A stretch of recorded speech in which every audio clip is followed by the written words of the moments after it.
Hello guys, today video for sa ulam natin. Gagawa tayo ng ulam ngayon dahil ako ang nakatutok sa pagluluto ng ulam ngayon ng pagkain nila. So gagawa ako ng idam. So yung idam sa Arabic food, sa atin naman ay isang puchero or apritada pala. Fritada kasi walang repolyo.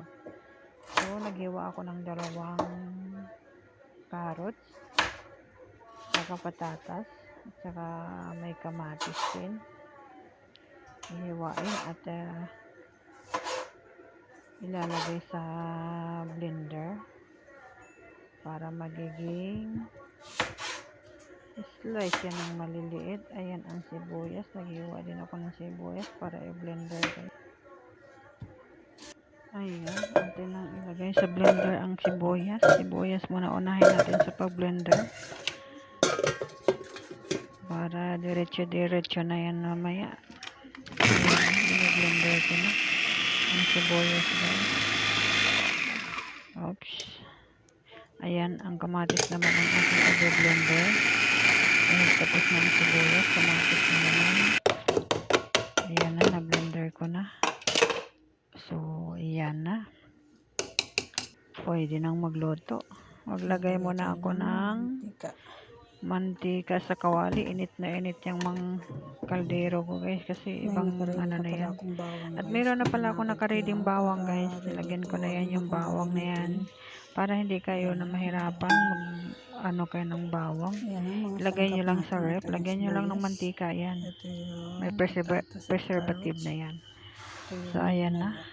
Ayan ang mga ricado. Ito yung kamatis, yung sauce. Para ang lulutuin ko ngayon ay idam. Tawag sa kanila. Kung sa atin ay afritada. Ayan na ating bawang. At lagay na natin itong sibuyas para hindi masyadong masunog.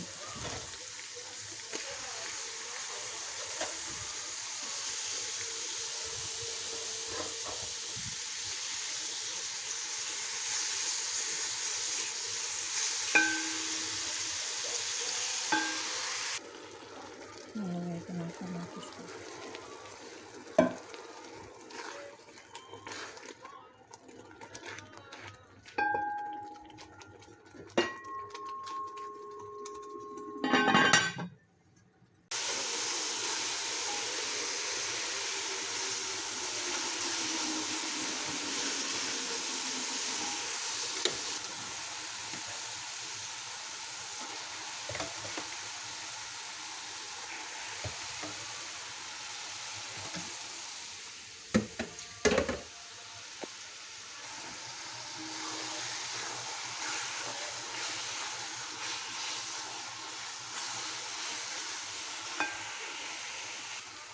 Nalagay natin yung Norfix.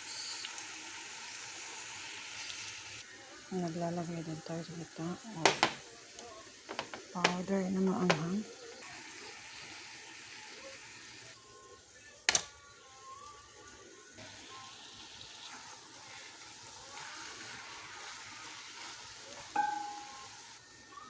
Lagyan natin ng asin ng konti lang.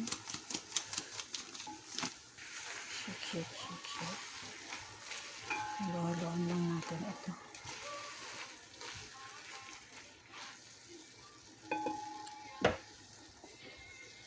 Takpan na 15 minutes.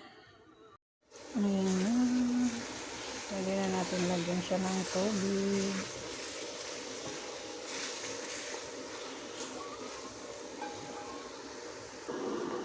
Lagyan natin siya ng tubig para lumambot. Ang kalambot ng manok.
Yan na guys, maluluto na yun. Nilagay na ang gulay at maluluto na.